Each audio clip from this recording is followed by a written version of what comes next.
Hi.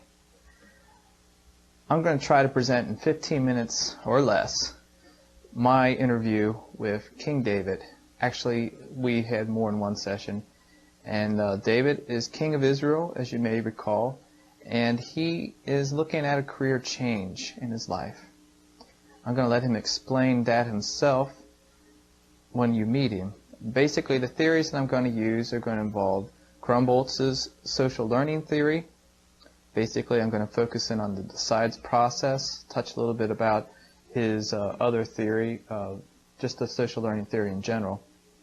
And then I'm also going to dip into Adams and Hobson and talk a little bit about their theory of adult career transitions. I want to introduce you to David. Without further ado, here's Dave. My name is King David. I'm son of Jesse, king of Israel and Judea. I've come to counseling. I'm 55 years old, and I've been king already for a quarter century. Prior to being king, my jobs have included soldiering, a cabinet position in the Israelite government, king's musician, shepherding, and basically household duties. Basically, I think my life is in a crisis. After making it to the top of my society's ladder of power and prestige, now I find my job oppressive and stagnating to the spirit. I'm tired of my kingly duties, tired of warfare, and dissatisfied with the amount of attention that I've been given to my family and friends. I have a desire to spend more time in creative and devotional pursuits, especially devotional. I want to pursue my music and my poetry, and I want to be a blessing to people. Can you tell me, David, when you first noticed that something was wrong and that you needed to seek vocational counseling? What was it that brought you here?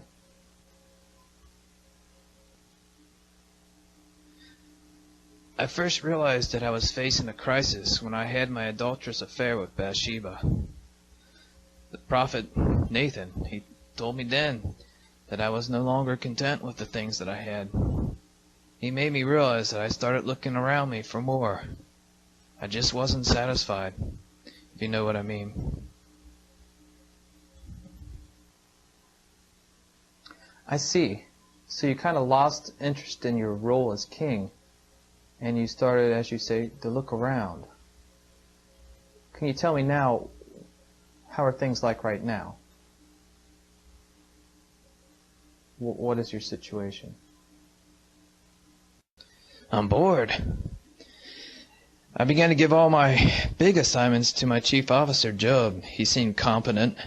He's won quite a few battles. And as a consequence, I've had more time on my hands of late. During this time, I began to notice how distant I had become from my family. Just look at it. It's a wreck. From my religion, too. And just my old self. The old David I used to know. I'm just not there. Not what I used to be. So now you begin to notice that your life seems out of balance and you're ready for a change. Some of the things that you used to spend your time at in your kingly duties are no longer interesting to you or no longer meeting your needs. Sounds to me that your work environment isn't what you would want it to be, and that the tasks involved in your work as king are no longer satisfying to you. Perhaps you are ready for a career change. I know it won't be easy, but I really want to look into it, into changing my career.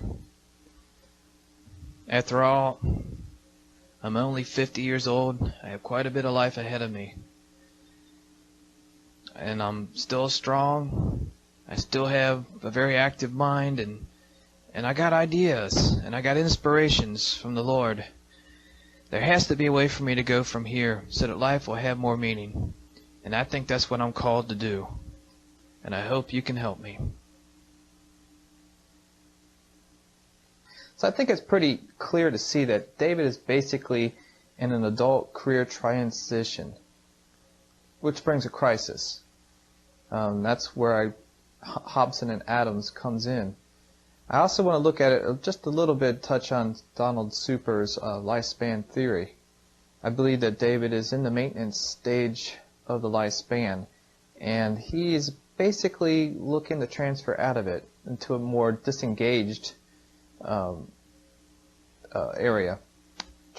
phase. And anyway, in order to do that, he's going to have to cycle down, as Super talks about, going into more to an exploratory phase where he looks out and sees what his options are and experiments a little bit, testing things out, and that's what I'm going to recommend him that he do. And I want to turn now to basically more theory. So hold on, and we're going to beam the camera over to some theory. Genetic factors. Physical appearance. David's reputed to be a very handsome man. As you can tell by seeing him there, he's got that lovely mop hair, which was all the rage back then. 2, his general health is good, as he already mentioned, and special abilities, which I'll highlight now. His religious devotion, musical skills, war athletic skills, verbal skills, personal charisma, and poetic skills. Besides 3 is clarifying values, and I want to spend some time on that. Before we go into clarifying values, I have to bring up some points that David brought up in our interview. I didn't have time to put it on here. But he said, you know, leaving the kingship is just something that's never been done in the ancient world. And you leave being king usually in a box. And he doesn't want to go that route. He's got some major concerns. And not only that, he's got his family to support, very large family, and he's got enemies, as well as tons and tons of friends. A lot of confusion there, a lot of issues dealing with, you know, is he doing the right thing, and how can he go from step 1 to step 2 to step 3 and know that he's fallen in the right step? That's going to be a point of meditation for him. And for us on our last slide here, as I bring my theological approach to this, if I have time for it. Basically, though, he's going to have to get attuned with himself, with his God, and be aware of his environment, all the conditions that Crumbles is brought up. Now I want to bring you to 4 aspects of what he has to be aware of. They are his abilities, his interests, his values, and his world beliefs. I'm going to beam you back to the theory. Hold on to your seats. Generalizations about the world. These are things that David believes.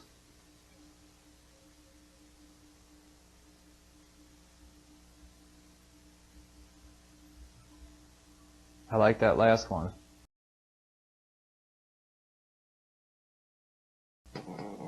Besides 5, discover probable outcomes. Let me walk over here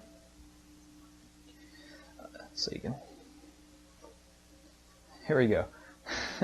Well, basically, you have to let the patient experiment with things in his mind. Give him a chance to imagine things, like we did on the first day of class, imagining what our ideal job would be like on the first day, and also some things like imagining what it'd be like to, face the troubles that an ideal job would have. David had some very clear ideas about troubles. He needed to understand better what the possibilities were. Okay, let's move on. What he chose to be, which was a prophet, or we would call him probably a motivational speaker with a theological interest. Prepare for transfer of kingship. Prepare family for career change, and begin training for a new career. And thus, David is on his way. Well, I really enjoyed my time with David. He's really a nice guy. I don't know if any of you will ever have royalty as clients like I have. I tell you what, this one was nice. I told him to keep in touch, and he knows he has some struggles ahead of him. If you read the scripture, you see that David's a person familiar with struggles. He's had some high points in his life, but he's had some mighty low points too. He seems to be in a kind of a low point right now, but he's rebounded and he's on his way back up, I think. I think he'll make a good prophet. He's got a lot of things going for him. Good speaker, good leader, charisma, etc., etc. Relationship with God. A person who can move other individuals. I leave you now with just a little meditation as a theological input. If you have time, you can listen to it and see what it brings to your mind. Basically, it's about finding your way and listening to a voice that speaks in many different ways, not just like a telephone call or not just like a person next to you. Sometimes you got to read the sign of the times, as Christ said in the New Testament. And I think that's what David's about right now. Thank you for listening, and enjoy the rest of the class.